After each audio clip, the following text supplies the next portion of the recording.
I reached the outpost just before dusk, stumbling out of the tree line like something half-feral. The building was small, concrete walls, tin roof, a faded flag drooping from a crooked pole. But to me, it looked like a fortress.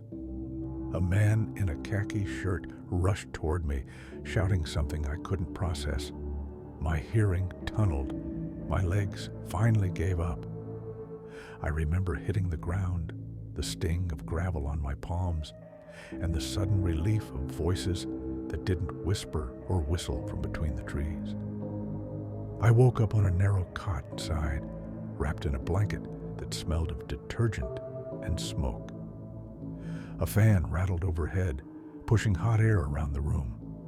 My backpack lay in the corner, opened. Someone had checked my gear.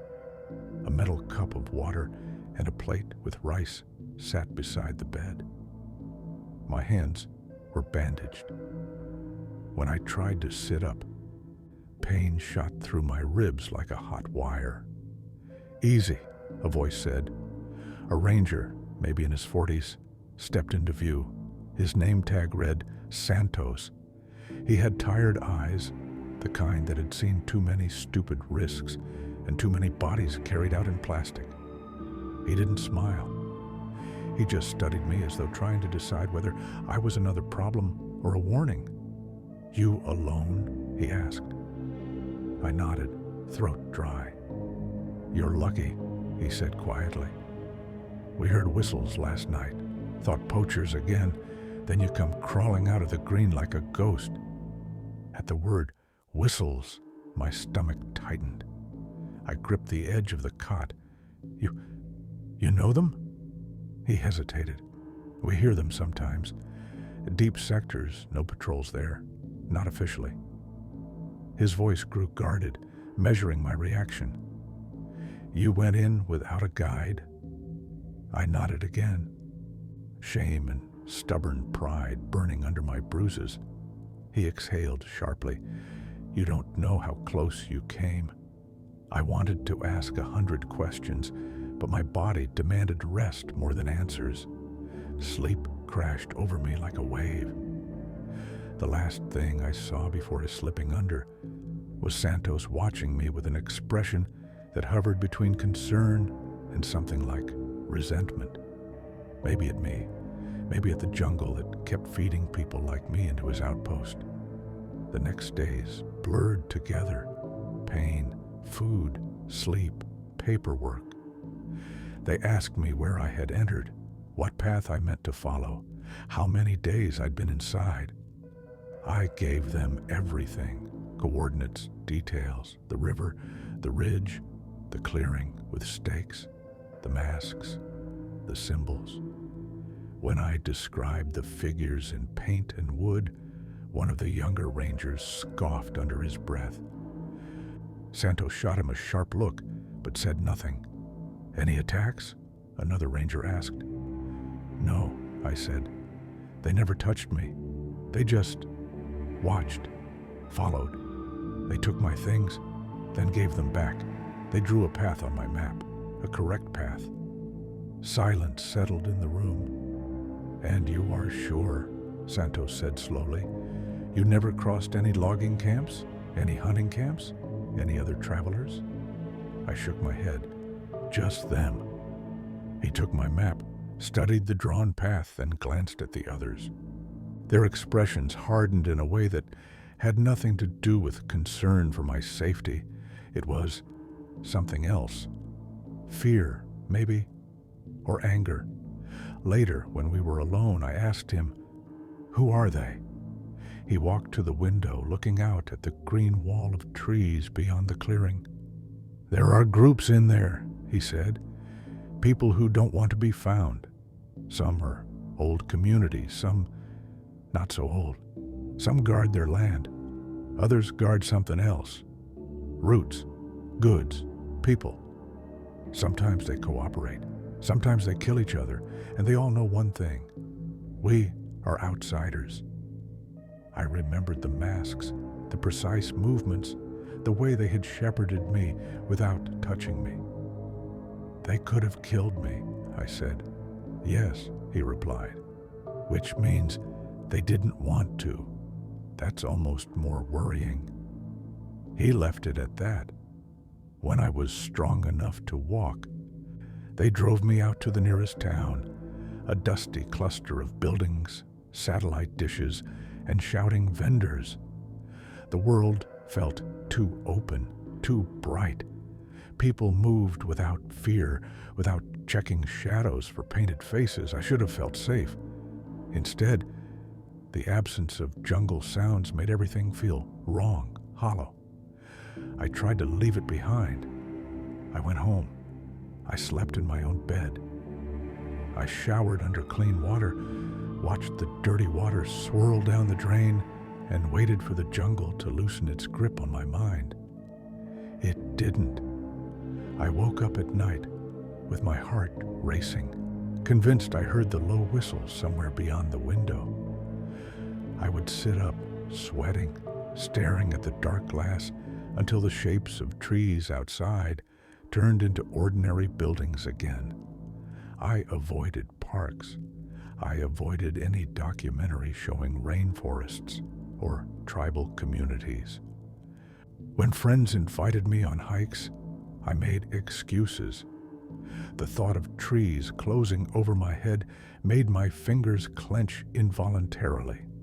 Sometimes, when I closed my eyes, I saw the masks again, not in the jungle, but in places they had no right to be, reflected in shop windows, flickering behind crowds, watching silently as I pretended everything was normal. Months passed before I heard from Santos again. The email arrived late at night. No greeting, no polite small talk. We found something on the route you described. You should see this. If you are willing to return, we can arrange access. Bring everything you remember. May help us. And maybe help you. I stared at the message for a long time. Every part of me recoiled at the idea of going back. But there was another part, a colder, more practical voice that whispered, "If you don't go, you'll never know what they were doing with you, why they let you live, why they guided you out. You'll always be just prey that escaped by accident. You need to know if it was an accident." In the end, curiosity didn't win. It wasn't curiosity. It was fear of uncertainty. Fear that the story would remain an unfinished shape in my head, one that would keep expanding until it swallowed everything else. I agreed. The second expedition was nothing like my first reckless entry. This time, I was not alone. There were 6 of us, me, Santos, 2 younger rangers, and 2 men from some higher agency whose badges I didn't recognize. Their gear was cleaner, their boots new, their eyes assessed everything with a detached, almost clinical interest. "This is not a rescue mission," one of them, Arce, told me as we checked equipment. "You are here as an observer. We follow the route you took. We verify what you saw. That's all." "And if we meet them?" I asked. He glanced at Santos before responding. "We hope we do not." We re-entered the jungle from a controlled access point, using a narrow service road that ended abruptly at a wall of vegetation. The first step back under the canopy hit me like a physical blow. The smell of damp earth, rot, and green life wrapped around me, flooding my lungs, my memories. My hands trembled on the straps of my pack. "Breathe," Santos murmured quietly beside me. We followed GPS coordinates and my previous notes. Everything looked both familiar and somehow different. The same trees, the same tangled roots, the same oppressive dimness. But now we moved as a group, a moving island of human sound and metallic clinks amid the organic noise. The others talked in low voices, marking distance, checking bearings. I listened, tense, waiting for that first telltale whistle. It didn't come. We reached the river by mid-afternoon. The same muddy bank, the same slow brown current carrying leaves and branches. My gaze dropped automatically to the ground, searching for footprints. There were some boot prints, likely from patrolling rangers, but no fresh bare ones. Here, I said, pointing to the spot where I had first seen the prints months ago. They were standing right here, watching the water. Any structures? Arce asked. Huts, traps, markers? Not here, I said. Deeper in. We continued. The jungle swallowed our voices quickly, as though impatient for us to stop disturbing it. The heat wrapped around us like wet cloth. Flies circled our heads in soundless spirals. At one point, Santos paused, crouching near a tree. Cut marks, he said, touching a smooth slice in the bark. Recent. Machete. Not ours. A shiver crawled up my spine. We moved on. By evening, we reached the ridge. The climb strained all of us. Even the agency men, fit and stoic, were panting by the time we reached the top. I braced myself, expecting to see the stakes and the scorched soil. The clearing was there. The stakes were not. The ground where I remembered charred lines and cracked earth now lay covered in a thin layer of new growth, small plants, ferns, mushrooms feeding off old ash. But when Santos scraped his boot along the surface, darker soil showed beneath. Something burned here, he confirmed. Arce's jaw tightened. He scanned the edges of the clearing, then motioned us forward.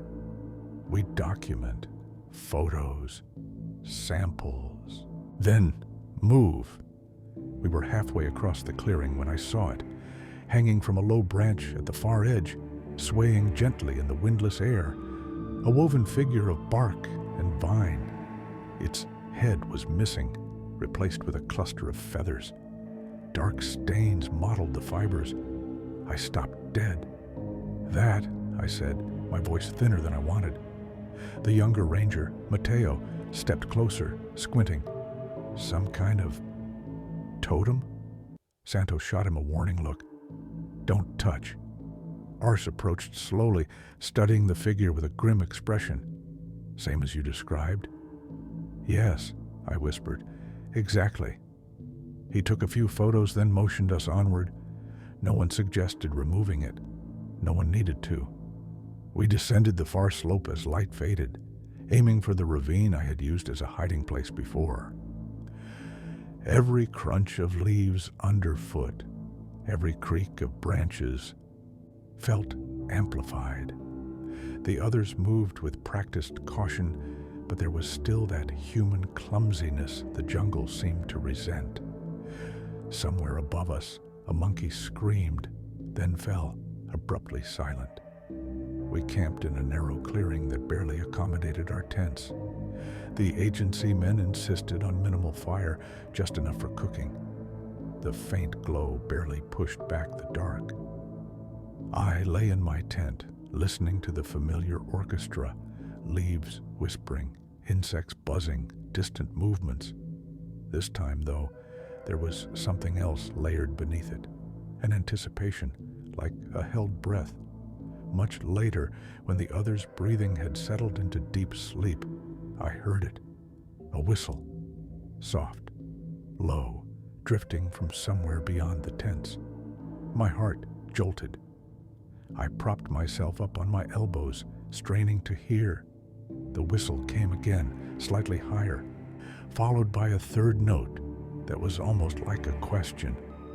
I waited for voices, for footsteps, for any sign the others had heard it. Nothing. Slowly, carefully, I unzipped the tent just enough to peer outside. The clearing was a patch of darker black in the general blackness. Our dying fire glowed faintly, skeletal branches reaching toward it like fingers. Something moved at the edge of the trees, a shape, low and slender, slipping from one trunk to another. Did you hear that? I whispered toward Santos's tent. No answer. The whistle came again, closer. This time, it triggered something automatic in me. Not words exactly, but a pattern. Without thinking it through, I pursed my lips and answered with 3 short notes, matching the rhythm I had heard during my first crossing when they herded me. The jungle went absolutely still. For a few seconds I heard nothing, not insects, not leaves, not my own breathing. The silence pressed against my eardrums. Then, from a different direction, another whistle responded, short, sharp, impatient. It sounded less like an echo and more like a reprimand. Who's there? Arce's voice cut through the dark. His tent zipper rasped. A flashlight beam swept out, slicing across trunks and bushes. The light passed over something, maybe a shoulder, maybe a mask, but by the time he jerked it back, the space was empty. Everyone up, he barked. Movement in the perimeter. The clearing exploded into motion. Zippers, curses, the click of safety switches. Santos emerged, scanning the dark with a smaller light, his expression grim but not surprised. Whistles? He asked me quietly. I nodded. Direction? 2, I said. I pointed. There and there. They answered each other.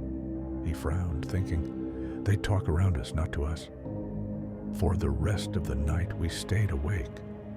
The whistles came and went, never repeating the same pattern, never close enough to reveal faces.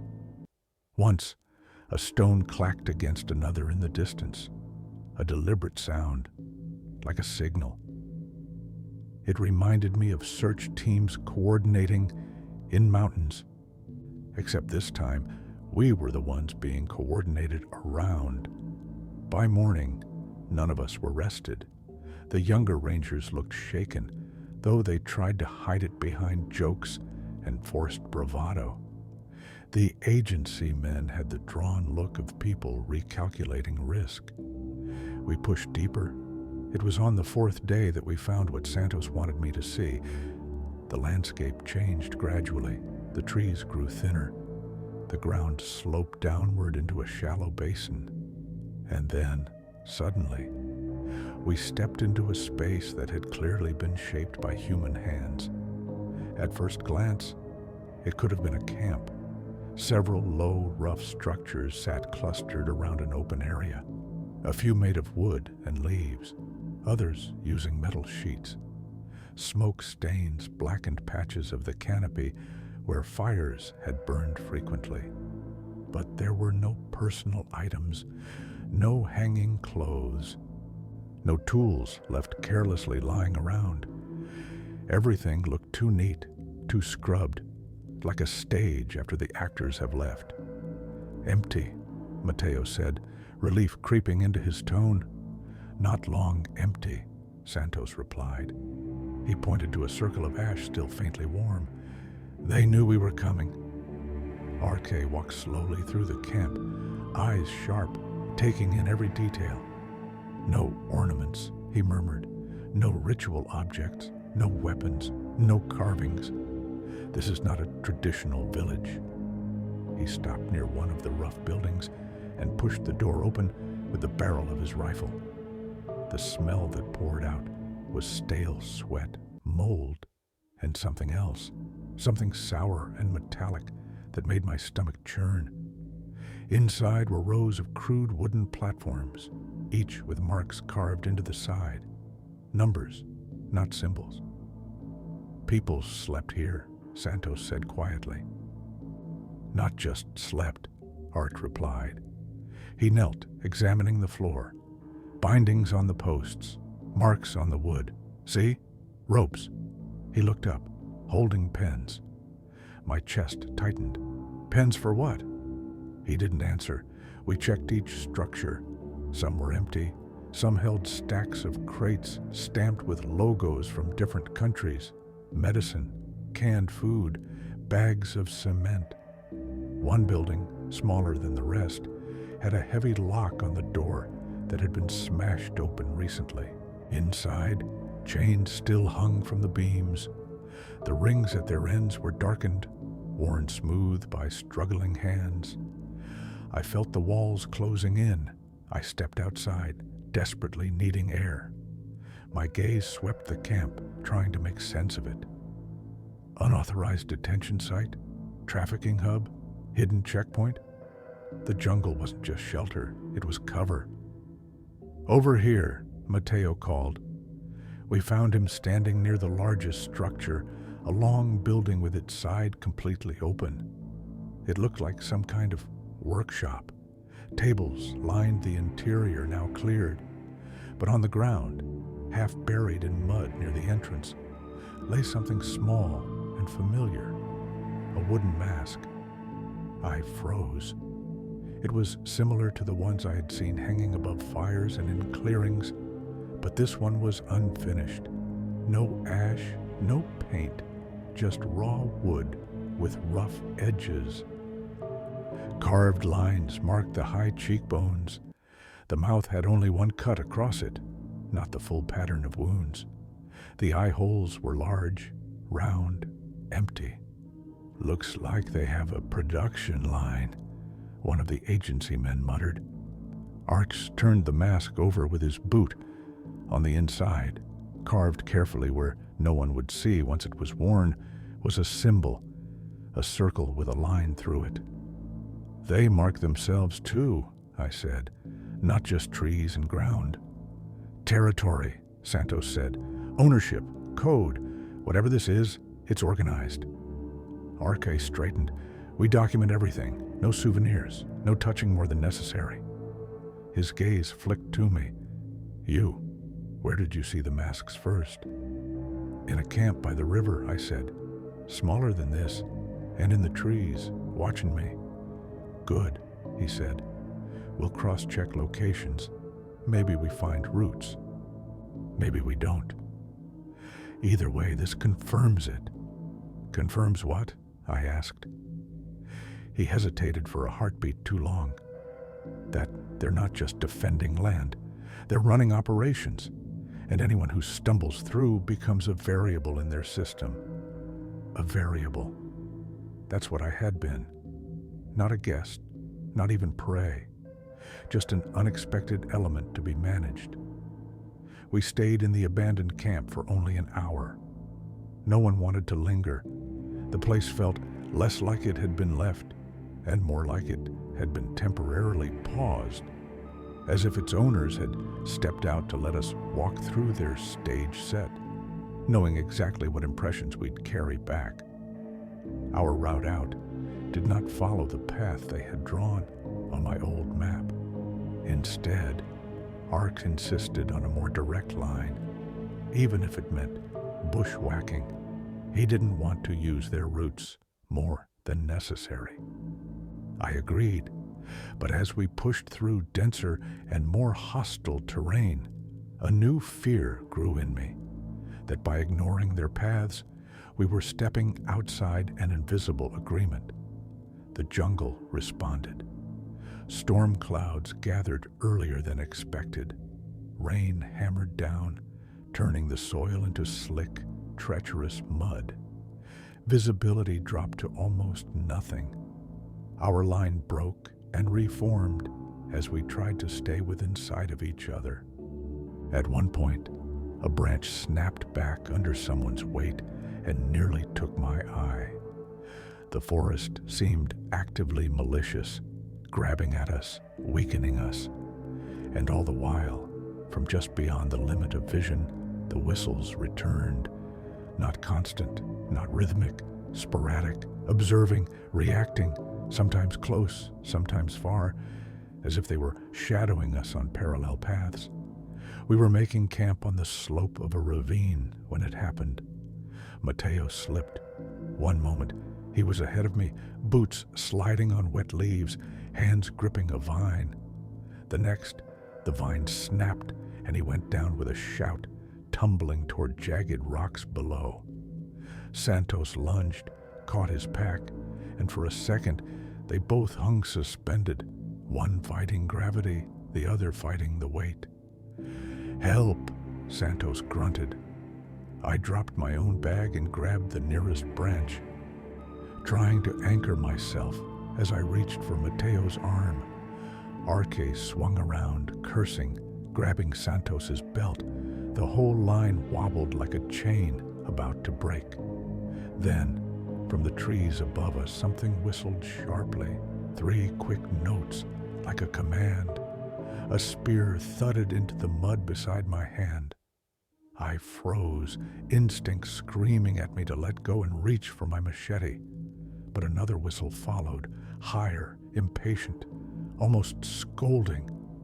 I looked up, heart pounding, and saw them.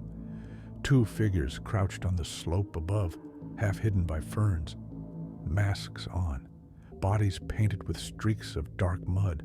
One held another spear, ready. The other pointed, not at us, but at something behind Mateo. I twisted my head just enough to see. The rock he was sliding toward was not stable. Beneath the moss, a fracture line split it almost in half.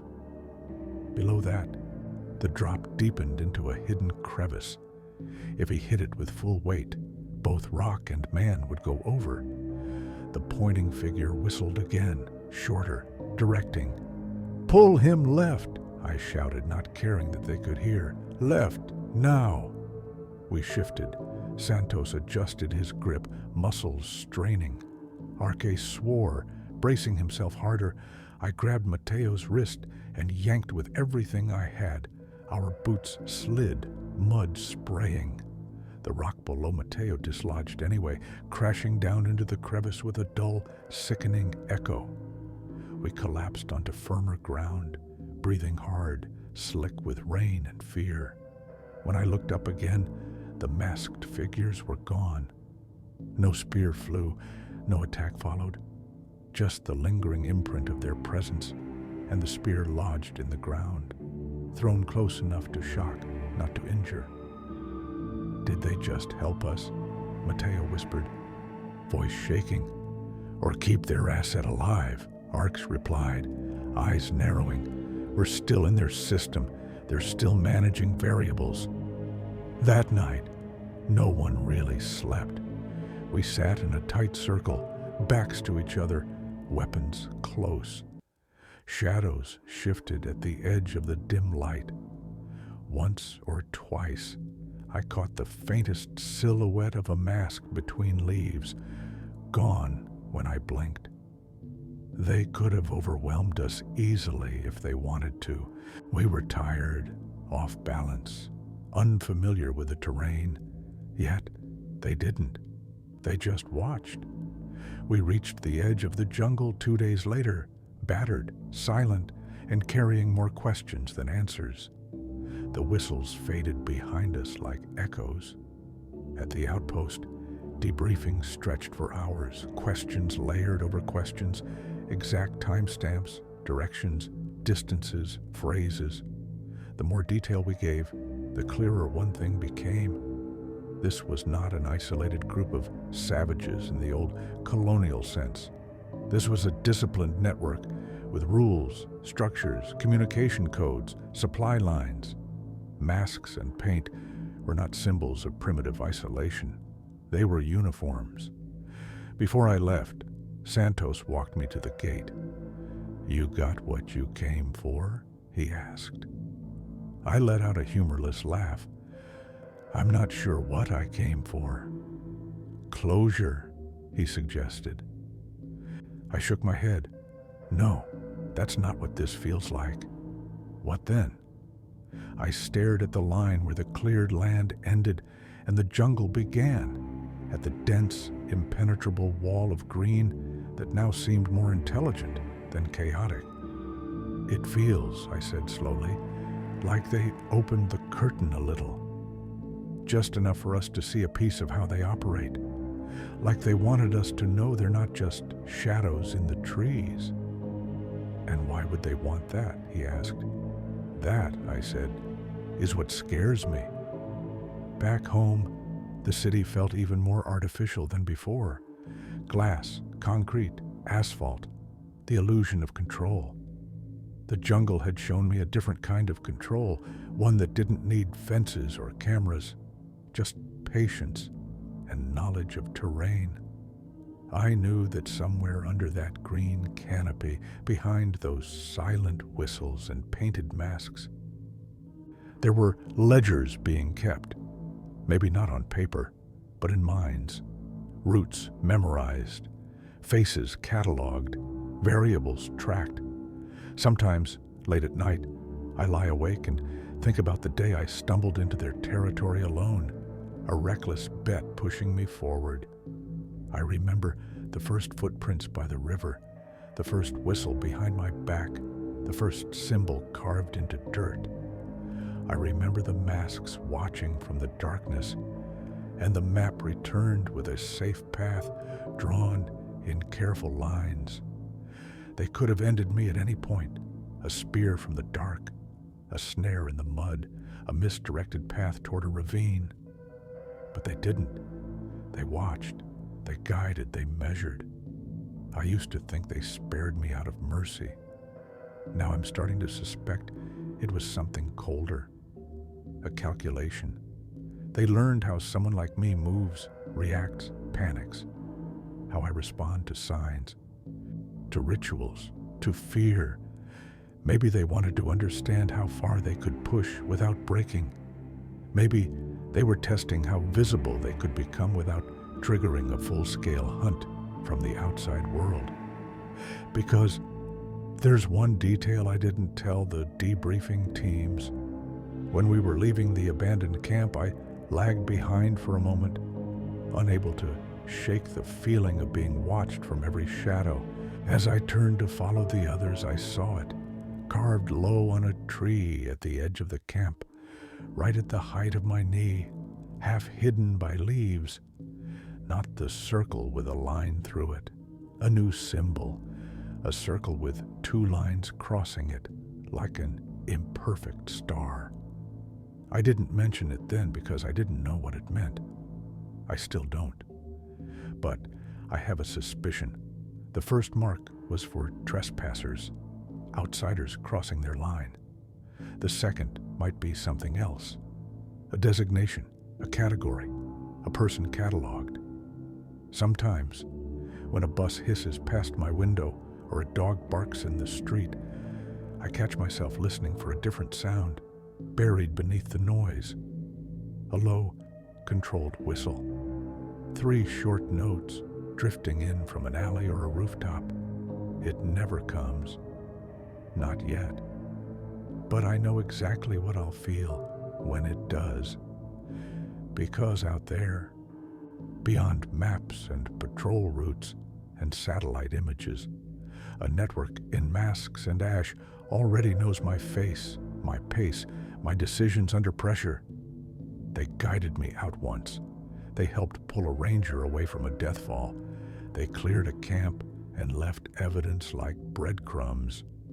They are not finished, and neither, it seems, am I.